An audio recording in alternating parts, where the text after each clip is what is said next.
السلام عليكم ورحمة الله وبركاته. الحمد لله رب العالمين والصلاة والسلام على أشرف المرسلين وعلى آله وصحبه أجمعين. أما بعد. അല്ലാഹു സുബ്ഹാനഹു വതആല നമ്മെ എല്ലാവരെയും നമ്മുടെ ഇഷ്ടദാസന്മാരിൽ ഉൾപ്പെടുത്തി അനുഗ്രഹിക്കട്ടെ. നമ്മളിൽ നിന്ന് വന്നുപോയ പിഴവുകൾ അല്ലാഹു വിട്ടുപുറത്ത് മാഫാക്കി തരുമാറാകട്ടെ.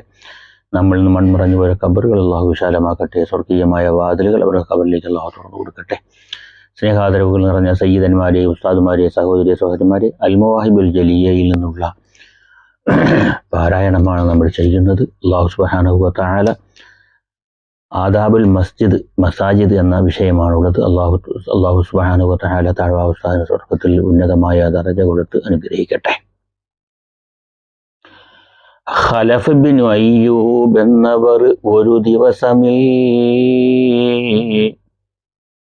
ഇരിക്കുന്ന സമയം വന്നു ദാസൻ പള്ളിയിൽ. ചോദിച്ചതെന്തോ ഭവന വിഷയം തന്നത്. പുറത്തേക്ക് വന്നിട്ടാ ജവാബുണ്ടായത്. അതിൽ പിന്നെ വീണ്ടും പള്ളിയിൽ കയറുന്നതായി. എന്നിട്ടു തൻ്റെ സ്വഭാവവും വിവരിക്കലായി.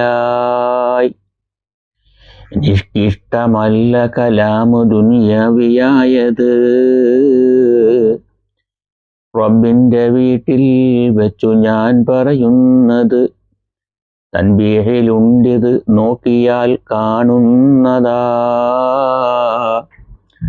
71-ാം പേജതിൽ വിവരിച്ചതാ. ഖലഫ് ബിൻ അയ്യൂബ് എന്ന മഹാനവറുകൾ പള്ളിയിൽ ഇരിക്കുകയാണ്. അങ്ങനെ ഒരു ദിവസം തൻ്റെ ഭൃത്യൻ പള്ളിയിൽ വന്നു. വീട്ടിലെന്തോ കാര്യങ്ങൾ അദ്ദേഹത്തോട് പറഞ്ഞു. ആ മഹാൻ എന്തു ചെയ്തു? പള്ളിയിൽ നിന്ന് പുറത്തു വന്നതിന് ശേഷമാണ് ആ ഭൃത്യന്, ജോലിക്കാരന്, തൻ്റെ അടിമയ്ക്ക് മറുപടി കൊടുത്തത്. എന്നതിന് ശേഷം പള്ളിയിലേക്ക് കയറി. അപ്പം മഹാനര് പറഞ്ഞത് എന്താണെന്നറിയുമോ? ഭൗതികമായ കാര്യങ്ങൾ, എൻ്റെ വീട്ടിലെ കാര്യം എന്ന് പറഞ്ഞാൽ ഭൗതികമായ കാര്യമാണ്, ദുനിയാവിയായ കാര്യമാണ്. അത് അള്ളാഹുവിൻ്റെ ഭവനത്തിൽ വെച്ച് പറയുന്നത്, സംസാരിക്കുന്നത് ഒട്ടും ഇഷ്ടമുള്ള കാര്യമല്ല. അതുകൊണ്ടാണ് ഞാൻ പള്ളിയിലേക്ക് പോയതെന്ന് മഹാനവറുകൾ പറയുകയുണ്ടായി. ജുമുഅയ്ക്ക് ശേഷം ഇന്ന് പള്ളികൾ അധികവും സമക്കിൻ്റെ മാർക്കറ്റാണ്, കേട്ടാൽ ബഹളവും. ജുമുഅയ്ക്ക് ശേഷം ഇന്ന് മിക്ക പള്ളികളിലും സമക്കിൻ്റെ, മത്സ്യ മാർക്കറ്റാണെന്ന് തോന്നിപ്പോകും. അത്രമാത്രം സംസാരവും ബഹളങ്ങളുമാണ് പള്ളിയിൽ നടക്കുന്നത്. വൈരാഗ്യമുള്ളത് തീർക്കുവാൻ ചില ദ്രോഹികൾ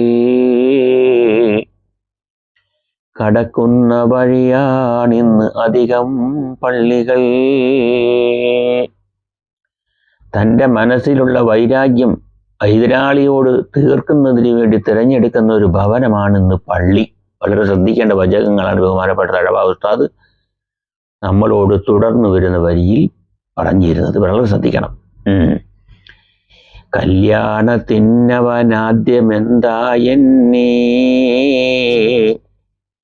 വിളിക്കാഞ്ഞതെന്നാണുള്ളിലുള്ളത് പൊന്നേ. അവൻ്റെ മകളുടെ കല്യാണം വന്നപ്പോൾ, മകൻ്റെ കല്യാണം വന്നപ്പോൾ അവ എന്തുകൊണ്ട് എന്നെ ആദ്യം വിളിച്ചില്ല? അതാണ് എൻ്റെ മനസ്സിലുള്ളത്. അത് പകരം വീട്ടണം. അതുകൊണ്ട് പകരം വീട്ടണം എന്നുള്ളതാ. അതിരാവിലെ തന്നിന്ന് പോയിരിക്കേണ്ടതാ. ഇന്ന് രാവിലെ തന്നെ ജുമുഅയ്ക്ക് പള്ളിയിൽ പോയിരിക്കണം. എന്നിട്ട് മകളുടെ മകൻ അല്ലെങ്കിൽ മകൻ്റെ കല്യാണത്തിന് എന്നെ ആദ്യം വിളിക്കാത്തവനെ എനിക്കൊന്ന് കാണണം, 2 വാക്ക് പറയാനുണ്ട്. അങ്ങനെയാണ് പള്ളിയിൽ രാവിലെ പോകാൻ തീരുമാനിച്ചു. എന്നാൽ ജുമുഅയ്ക്ക് രാവിലെ പോകുന്നവർക്ക് പ്രത്യേക കൂലിയുണ്ട്. അതിൻ്റെ ഓരോരോ ദർജകളെക്കുറിച്ച് സംബന്ധിച്ച് പറഞ്ഞിട്ടുണ്ട്. അതല്ല ഉദ്ദേശം. യവനുമായി തർക്കിക്കാനുള്ളതാണ് മനസ്സിൻ്റെ ഉള്ളിലുള്ളത്. എന്നോട് ചോദിക്കാതെ പോയ ഖതീബിനെ ഉടൻ മാറ്റി വേറെ എടുക്കണം എന്നങ്ങനെ. പള്ളിയുടെ പ്രസിഡന്റാണ്. ജുമുഅത്ത് പള്ളിയുടെ പ്രസിഡന്റ് എന്ന് പറഞ്ഞാൽ ചിലരുടെയൊക്കെ ധാരണ ആ നാട്ടിലെ MLA ആണ്, MP ആണ്, അല്ലെങ്കിൽ ജില്ലാ കളക്ടറാണ്, ജഡ്ജിയാണ്, പ്രധാനമന്ത്രിയുടെ പദവിയാണെങ്കിൽ മുഖ്യമന്ത്രിയുടെ പദവിയാണ് എന്നാണ് ചില മഹല്ല് പ്രസിഡന്റുമാർ, പള്ളി കമ്മിറ്റി പ്രസിഡന്റുമാർ ധരിക്കുന്നത്. എന്താ മൂപ്പര മനസ്സിലെ ഉദ്ദേശം? എന്നോട് ചോദിക്കാതെ പോയ ഖതീബിനെ ഉടൻ മാറ്റി വേറെ എടുക്കണം എന്നങ്ങനെ. വീട്ടിൽ പോയ സമയത്ത് എന്നോട് ചോദിക്കാതെ പോയിരുന്നു, എന്നാൽ ഇന്നത്തെ ഖുതുബ കഴിഞ്ഞിട്ട് അയാളെ മാറ്റണം, അടുത്ത ആഴ്ച വേറൊരു ഖതീബിനെ കൊണ്ടുവരണം. ഇതാണ് പള്ളി കമ്മിറ്റിക്കാരുടെയും പ്രസിഡന്റിന്റെയും മനസ്സിലുള്ളത്. അവനെന്റെ ചേരിയിലല്ല വോട്ടിന് നിന്നത്, അതുകൊണ്ട് തന്നാണിന്നു ഞാനും വന്നത്. ഇലക്ഷൻ വന്ന സമയത്ത് ഞാൻ പറഞ്ഞ സ്ഥാനാർത്ഥിക്ക്, അല്ലെങ്കിൽ എൻ്റെ സഖ്യത്തിലുള്ള സ്ഥാനാർത്ഥിക്ക് വോട്ട് ചെയ്യണമെന്ന് അവൻ പറഞ്ഞിട്ട് അവൻ ചെയ്തില്ല. എൻ്റെ എതിര് കക്ഷിക്കാണ് വോട്ട് ചെയ്തത്, അവനോടും എനിക്ക് ചോദിക്കാനുണ്ട്, എനിക്ക് അതിനും മറുപടി ഉണ്ട്, പള്ളിയിൽ വെച്ച് ഞാൻ കാണിച്ചു തരാം എന്ന് പറഞ്ഞുകൊണ്ടാണ് മറ്റു ചിലർ പള്ളിയിലേക്ക് വരുന്നത്. ഇപ്പൊ ഇലക്ഷൻ കഴിഞ്ഞ സമയമാണല്ലോ. വൻ ഭൂരിപക്ഷത്തിൽ UDF വരികയും ചെയ്തു. പക്ഷേ മുഖ്യമന്ത്രിയുടെ വിഷയത്തിൽ തെരുവിൽ അടികൂടുകയാണ്. സന്ദർഭോചിതമായി പറഞ്ഞു എന്ന് മാത്രം.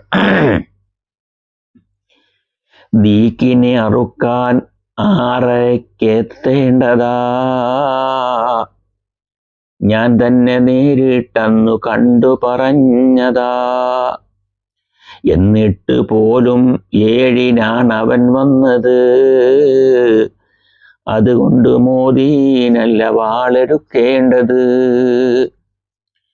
6 മണിക്ക് എൻ്റെ വീട്ടിൽ ഒരു കോഴിയെ അറുക്കാനുണ്ട്, നീ വരണം എന്ന് മുഅദ്ദിനോട് പറഞ്ഞു. പക്ഷെ മൂപ്പരെത്തിയത് എത്ര മണിക്കാ? 7 മണിക്കാണ് എത്തിയത്. അതുകൊണ്ട് ഇന്ന് മോദീന് വാളെടുക്കണ്ട ജുമയ്ക്ക്, വേറെ ആരെങ്കിലും എടുത്താൽ മതി. 6 മണിക്ക് കോഴിയെ അറുക്കാൻ എൻ്റെ വീട്ടിൽ എത്തണമെന്ന് പറഞ്ഞ് 7 മണിക്കാ വന്നത്. അതുകൊണ്ട് ഇന്ന് ജുമയ്ക്ക് വാളെടുക്കേണ്ടത് ഈ മുഅദ്ദിനല്ല, വേറെ ആരെങ്കിലും എടുത്താൽ മതി എന്ന് ആര്? പള്ളിയുടെ പ്രസിഡന്റ് അദ്ദേഹം പ്രഖ്യാപിച്ചു. നിസ്സാര കാര്യങ്ങൾക്ക് വേണ്ടി പകരം വീട്ടാനുള്ള സ്ഥലം പള്ളിയായിട്ട് രൂപപ്പെടുത്തിയിരിക്കുന്നു. ഹസദിന്റെ പേരിലുമുണ്ട് പള്ളി വഴക്കുകൾ, അതിനെ തുടർന്നു നടന്നിടും ഉൾപോരുകൾ. ഹസദ്, അസൂയ, എന്തോ കാര്യത്തിലൊരു അസൂയയുണ്ട്. എന്നാൽ ഇപ്പം അവൻ പള്ളി കമ്മിറ്റിയിലുണ്ട്. എന്നാൽ പള്ളി കമ്മിറ്റിയിലുള്ളവനെ വേറെ എന്തെങ്കിലും കാരണം പറഞ്ഞുകൊണ്ടൊരു കൊളുത്താം എന്നാണ് ചിലർ കരുതുന്നത്. പിടിക്കുന്ന ഭാഗം നേടണം എന്നുള്ളതാ, അതിനെന്തു നീചപ്പണികളും ചെയ്യുന്നതാ. നമ്മുടെ ഭാഗം ജയിക്കാൻ എന്ത് പരിപാടിയും ചെയ്യും. നീചമായ, മോശമായ, വൃത്തി ഇല്ലാത്ത, മോശത്തരമായ ഏത് പരിപാടികളെയും ചെയ്യും. അവരവരുടെ ഭാഗങ്ങൾ ജയിക്കണം. അതാണ് മനുഷ്യന്മാരുടെ ഉദ്ദേശം. കുഴപ്പങ്ങൾ ഉണ്ടാക്കിച്ച് ജുമുഅ മുടക്കണം, കൂടാതെ തമ്മിലടിച്ച് ചേരിതിരിക്കണം. ഇപ്പൊ ഈ അടുത്ത സമയത്ത് കണ്ടില്ലേ, വടക്കൻ ഭാഗങ്ങളിൽ ഏതോ ഒരു പള്ളിയിൽ മയ്യത്ത് കൊണ്ടുവച്ചിട്ട് മയ്യത്ത് പള്ളിയിൽ വെക്കാൻ അനുവദിക്കാത്ത കമ്മിറ്റിക്കാർ, മയ്യത്ത് നിസ്കരിക്കാൻ അനുവദിക്കാത്തവർ. കാരണം എന്താ? അത് ഞങ്ങളുടെ ഗ്രൂപ്പിൽപ്പെട്ടതല്ല, ഈ ഞങ്ങളുടെ രാഷ്ട്രീയ പാർട്ടിയിൽപ്പെട്ടവരല്ല എന്ന് പറഞ്ഞുകൊണ്ട് പള്ളിയിൽ കൊണ്ടുവന്ന മയ്യത്തിനെ പള്ളിയിൽ വെക്കാനോ മയ്യത്ത് നിസ്കരിക്കാനോ അനുവദിക്കാതെ ബഹളമുണ്ടാക്കുന്നവർ, പ്രശ്നമുണ്ടാക്കുന്നവർ, ചേരിതിരിവുണ്ടാക്കുന്നവർ വളരെ ശ്രദ്ധിച്ചു കൊള്ളുക. അള്ളാഹുവിന്റെ ഭവനമാണെന്ന്. താൻ ദൂരെ നിന്നും കൊണ്ട് കേട്ടു രസിക്കണം, കമ്മിറ്റി അംഗങ്ങൾക്ക് പിന്തുണ നീങ്ങണം.